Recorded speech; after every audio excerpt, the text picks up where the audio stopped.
दोस्तों आज हम आपको दिखाएंगे कि कॉम्बो मदरबोर्ड कैसे वर्क करता है और इसके कहाँ कहाँ वोल्टेज हमको चेक करने चाहिए।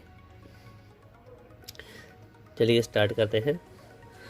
दोस्तों सबसे पहले हमें 12 वोल्ट देखने हैं कि इसकी पावर सप्लाई आ रही है। दोस्तों 12 वोल्ट हम इसके इस डायोड पर देखेंगे। ये हमारे 12 वोल्ट आ रहे हैं इसके।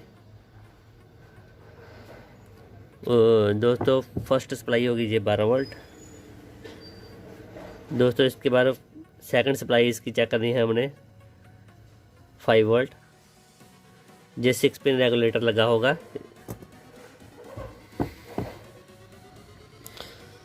दोस्तों ये इसकी फर्स्ट नंबर पिन पर 12 वोल्ट आ रहे हैं। इन इसकी 12 वोल्ट हो रही है और इसके आउट ये कोयल लगा होगा। कोयल पर हमको वोल्टेज चेक करने हैं और ये हमारे 5 वोल्ट आउट कर दिए इसने। दोस्तों ये 5 वोल्ट बन गए। उसके बाद ये 5 वोल्ट जाएंगे ये 5 पिन वाले रेगुलेटर आईसी को और वो 1.2 वोल्टेज बनाकर हमें देगा। वो हमारी सीपीयू की कोर सप्लाई होगी 1.2 वोल्ट। अभी चेक कराते हैं वो भी। दोस्तों ये 5 पिन रेगुलेटर की एक पिन पर 5 वोल्ट इन होंगे और ये क्वेल लगाकर हमारे 1.2 वोल्ट आउट हो गए, जो हमारे प्रोसेसर को सप्लाई जाएगी। ये हमारी प्रोसेसर सप्लाई है, प्रोसेसर की कोर सप्लाई है 1.2 वोल्टेज। दोस्तों थर्ड सप्लाई हमारी होगी ये 1.2 वोल्ट। तीसरे नंबर पर ये सप्लाई चेक करनी है आपको।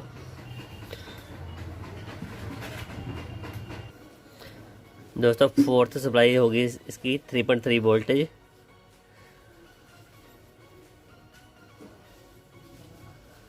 चार नंबर पर ये वोल्ट चेक करने हैं। दोस्तों इसकी एक पिन पर 5 वोल्ट इन होंगे और बीच वाली पिन से इसके 3.3 वोल्टेज आउट होंगे, जो एक सप्लाई इसकी प्रोसेसर को जाएगी। और यही 3.3 वोल्ट हमारे रैम आईसी को जाएंगे, जिसको हम सॉफ्टवेयर चिप भी बोलते हैं। अभी हम आपको चेक करा के दिखाते हैं इसके वोल्टेज।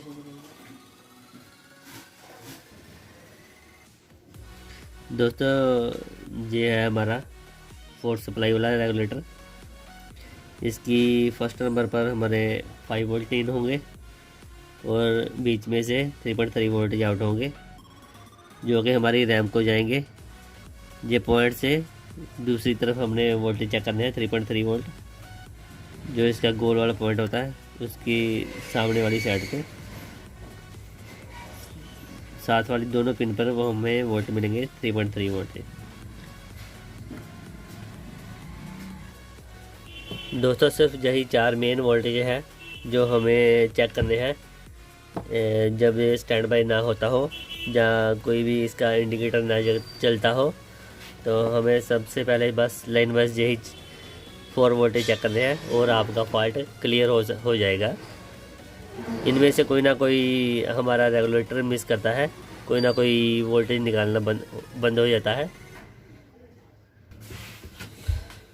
दोस्तों इसी प्रोसेसर आईसी से हमारी पावर ऑन ऑफ पल्स निकलेगी और रेड एलईडी की भी अलग से पल्स निकलेगी और ग्रीन एलईडी की भी। दोस्तों इसकी फ्लैश आईसी का डाटा क्लॉक भी इसी प्रोसेसर से आएगी और ये हमारी ये एलवीडीएस सिग्नल 5 पेयर जो निकलते हैं वो भी इसी प्रोसेसर से निकलेंगे। और इसमें हमारी RX इन 0, RX इन 1, 2, 3 और 4, 5 तक निकलेगी। और जो फर्स्ट वाली रेड कलर होगी, दूसरी होगी RX इन 1 ग्रीन कलर और तीसरी ब्लू कलर, और चौथी में हमारा डिले सिग्नल जाएगा और 5 वाली पिन पेयर से हमारा लुमिनस सिग्नल जाएगा RGB का।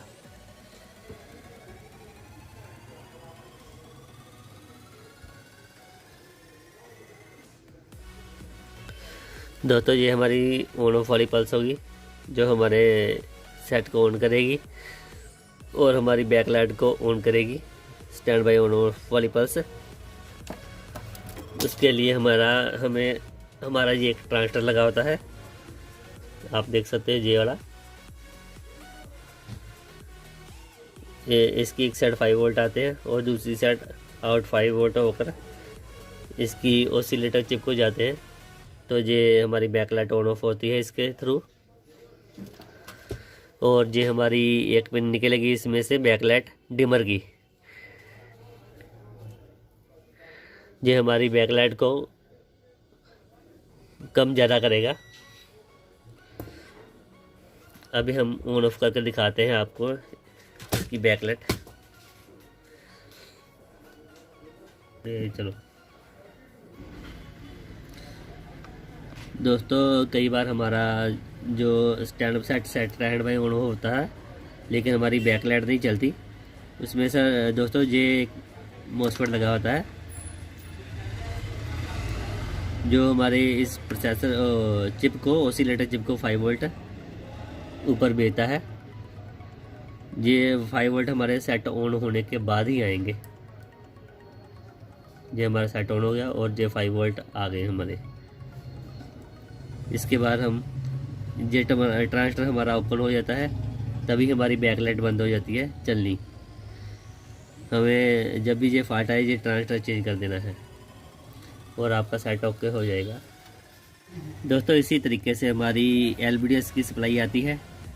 दोस्तों ये हमारी कई बार सेट ऑन हो जाता है लेकिन हमारे LVDS के 12 वोल्ट नहीं आते। उसके लिए हमारा ये एक मॉसफेट लगा होता है, इसकी 12 वोल्ट एक साइड आते हैं और आउटर स्टैंड बाय होने के बाद में आउट होंगे। दोस्तों ये स्टैंड बाय करते हैं। ये हमारा सेट स्टैंड बाय हो गया और अब इसकी आउट निकला है 12 वोल्ट। दोस्तों जब इसके 12 वोल्ट ना निकले या 5 वोल्ट आउट ना हो तो ये मॉसफेट ओपन हो जाता है। इसको चेंज करेंगे तो हमारा ये 12 वोल्ट वाला पार्ट क्लियर हो जाएगा। दोस्तों ये इसका मॉसफेट है, आप देख सकते हो क्लोज करके। दोस्तों अगर हमारे ये चारों की चारों वोल्टेज आते हो, हमारा सेट फिर भी स्टैंड बाय ना ऑन होता हो, तो फिर आपको सिर्फ सॉफ्टवेयर करने की ज़रूरत पड़ेगी और सॉफ्टवेयर करने से हमारा सेट ऑन हो जाएगा।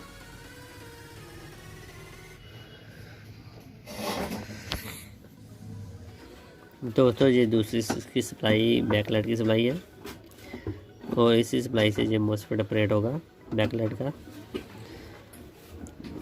दोस्तों इसके बैकलाइट के वोल्टेज स्टैंड बाय ऑन होने के बाद बूस्ट होंगे। दोस्तों ये हमने की दी, स्टैंड बाय ऑन कर दी।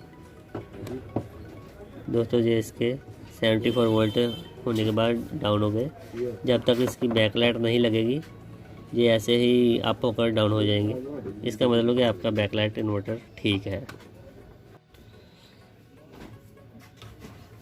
दोस्तों अब हम आपको इसके 1.2 वोल्ट वाला रेगुलेटर उतार के दिखाते हैं इसमें क्या फॉल्ट पड़ता है, मतलब कि ये ट्रांजिस्टर ओपन हो जाए तो क्या फॉल्ट आएगा इसमें।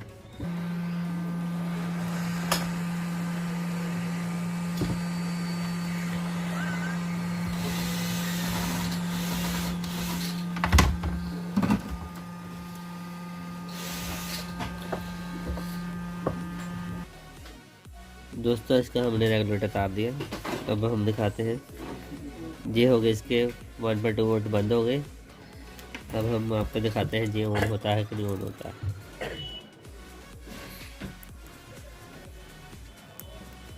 दोस्तों ये इसका ऑन ऑफ होना बंद हो गया क्योंकि इसकी कोर सप्लाई बंद होगी जो इस प्रोसेसर को जाती थी। आपने सबसे पहले ये वोल्टेज वो ज़रूर चेक करने हैं कि उसके बाद ही सॉफ्टवेयर करना है। अगर ये ना होगी इसका कोई वोल्टेज बंद हो आप सॉफ्टवेयर कर दें तो आपका सेट ऑन ना हो।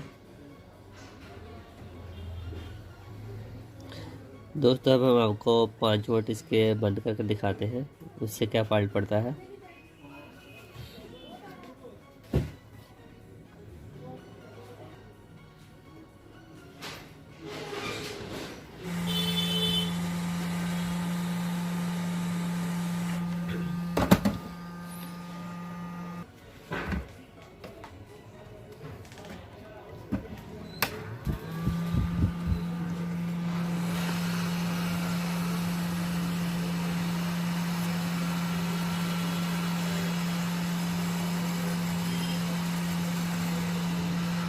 दोस्तों जी हमने इसका 5 वोल्ट वाला रेगुलेटर उतार दिया।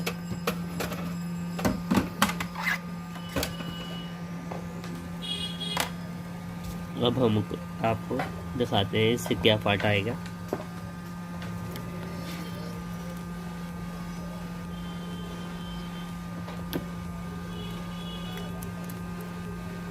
दोस्तों इस केस में हमारा एलईडी ग्लो नहीं होगा,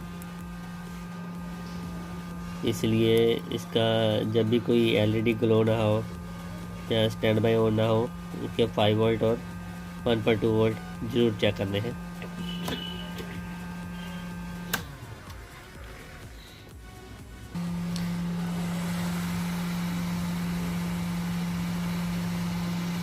दोस्तों जी रेगुलेटर हमने वापस लगा दिया।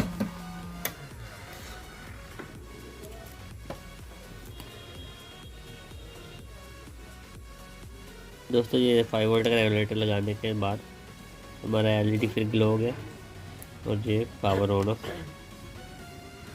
सही तरीके से हो गया। बस इसी तरीके से आप कोई भी कॉम्बो बोर्ड रिपेयर कर सकते हो।